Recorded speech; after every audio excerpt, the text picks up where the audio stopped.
তো দেখো বন্ধুরা, কত ফুল ফুটেছে আমাদের গাছে, আমাদের ছাদ বাগানে। দেখো কত ফুল রোজ ফোটে, অনেক ফুল। আজকে আমি পুজো দিতে এসেছি, তাই ভাবলাম তোমাদের সঙ্গে একটু শেয়ার করি। দেখো তোমাদেরকে দেখাচ্ছি কাছের থেকে, দাঁড়াও। দেখো কত ফুল, দেখো এগুলো সব আমাদের ছাদে হয়, ছাদ বাগানে। আর এগুলো দিয়ে আমি এখন পুজো দেবো। আগে ঠাকুরকে সাজিয়ে নিই, তারপর তোমাদেরকে দেখাচ্ছি কেমন লাগছে আমার ঠাকুরকে পুজো, ফুলগুলো দিয়ে পুজো দেওয়ার পরে। ফুলগুলো সব রেখে এবার বসে পড়লাম পুজো দিতে। প্রথমে আমি ঠাকুরগুলোকে স্নান করিয়ে নিচ্ছি, ভিজে গামছা দিয়ে ভালো করে ঠাকুর ফটোগুলো মুছে নেব। তার আগে আমার যে শিবলিঙ্গটা আছে, শিবলিঙ্গকে আমি ভালো করে গঙ্গা জল দিয়ে স্নান করিয়ে নিলাম। আমি কিন্তু তোমাদেরকে খুব শর্টকাটে দেখাচ্ছি আমার পুজো দেওয়াটা, একটা ছোট্ট করে ভিডিও করে দেখাচ্ছি। তোমরা যদি ডিটেলসে দেখতে চাও কীভাবে পুজো দেই, কী মানে সবটা যদি ডিটেলসে জানতে চাও, তাহলে আমাকে অবশ্যই কমেন্ট করবে। তাহলে আমি খুব তাড়াতাড়ি চেষ্টা করব তোমাদের সঙ্গে একদম ডিটেলসে একটা পুজো দেওয়ার ভিডিও শেয়ার করতে। কারণ পুজো দিতে কিন্তু আমার অনেকটা সময় লাগে, প্রায় 1 ঘন্টা লেগে যায়। 1 ঘন্টার পুজো দেওয়ার ভিডিওটা এখানে আমি 4.5 মিনিটে শেষ করে দিচ্ছি।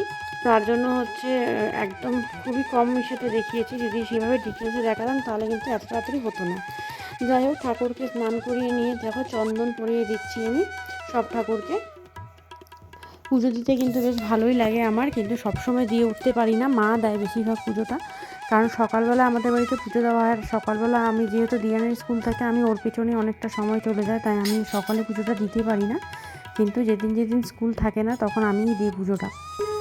তো দেখো ফুলগুলো সাজাচ্ছি আর ঠাকুরের গান করছি। কতটা শোনা যাচ্ছে জানি না। আমার ভীষণ ভালো লাগে যখন ঠাকুর ঘরে থাকি, তখন ঠাকুরের গান করে পুজো দিতে বা ঠাকুরের গান মোবাইলে চালিয়ে পুজো দিতে আমার ভীষণ ভালো লাগে। জানি গানের গলা ভীষণ বাজে, একটু চেষ্টা করি। যাই হোক, এখানে তার কেউ শুনতে আসছে না, আমি নিজের মনে গান করি আর পুজো দিই, আমার খুব ভালো লাগে। আর অনেকগুলো ফুল থাকে না দেখতে, সিংহাসনটা খুব সুন্দর লাগে সাজিয়ে দিলে, সুন্দর করে সাজিয়ে দিলে দেখতেও খুব সুন্দর লাগে ঠাকুরের সিংহাসনটা। তো একটা একটা করে ফুল দিয়ে আমি দেখো সাজিয়েছি। আসলে পুজো দিতে আমার বেশি আরও সময় লাগে ফুল সাজাতে, অনেকগুলো ফুল ফোটে তো গাছের, এতগুলো ফুল দিয়ে সাজিয়ে পুজো দিতে বেশি সময় লেগে যায় ঠাকুরকে। আমি অত নিয়ম টিয়ম জানি না, অত যেটা মন থেকে পারি, যেটা মন থেকে আসে আমি ঠিক সেভাবেই করি। কারণ অত তন্ত্রমন্ত্র আমি কিছুই জানি না, আমি শুধু গুরুমন্ত্র জানি, সেটাই বলি। আর মন থেকে যা চায় আমি সেভাবেই পুজো দিই ঠাকুরকে। ঠাকুর চায় সবসময় ভক্তি আর শ্রদ্ধা, ভক্তি শ্রদ্ধা দিয়ে ঠাকুরকে ডাকলে ঠাকুর শুনবেই, আমি এটাই বিশ্বাস করি। তাই আমি অত কিছু জানি না, আমার ভক্তি শ্রদ্ধাতে যতটুকু আমার পক্ষে সম্ভব হয় আমি 100% দিয়ে পুজো করার চেষ্টা করি। তারপর দেখো ফুল টুল সাজিয়ে কি সুন্দর ঠাকুরকে প্রসাদও দিয়ে দিয়েছি। এবার আমি করছি হচ্ছে আরতি। আরতি করার সময়ও গান করি। জানি না গানটা কতটা শুনতে পাচ্ছ তোমরা এখানে, কারণ ক্যামেরাটা অনেকটা দূরে ছিল।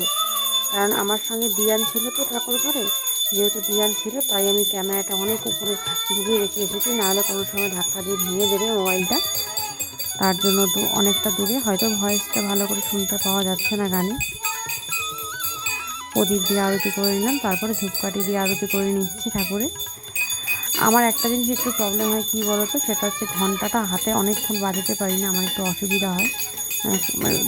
কিছুক্ষণ বাজালে কোনো অসুবিধা হয় না, কিন্তু অনেকটা সময় বাজাতে পারি না। আমি তাই ভাবি যখন ঠাকুরমশাইরা পুজো করে ওনারা দেখবে অনেকক্ষণ ঘন্টাটা বাজায়, আমি খালি ওদেরকে দেখে ভাবি আমি তো পারি না এতক্ষণ হাতে রাখতে, হাত ব্যথা করে, ওরা কী করে এতক্ষণ পারে। আর একটা কারণ আছে আমার হাত ব্যথা করে, আমাদের ঘন্টাটা না অনেকটা ভারী, এত ভারী, তার জন্য ঘন্টাটা হয়তো বেশিক্ষণ আমি বাজাতে পারি না।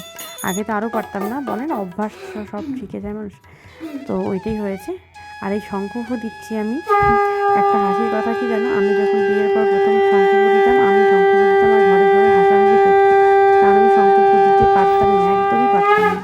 কিন্তু এখন আমি শঙ্খ দিতে পারি আর ভালোও লাগে। শঙ্খ পুজো দেওয়ার পর শঙ্খটা বাজালে না মনটা একদম শান্তি হয়ে যায়, খুব ভালো লাগে। তো চলো বন্ধুরা, আজকে এই ছিল ছোট্ট আমার একটা ব্লগ বলতে ছোট্ট করে আমি জাস্ট পুজো দেওয়ার একটু শেয়ার করেছি তোমাদের সঙ্গে। ভালো লাগলে অবশ্যই লাইক কমেন্ট করে দিও। দেখা হচ্ছে নেক্সট ব্লগে, টাটা।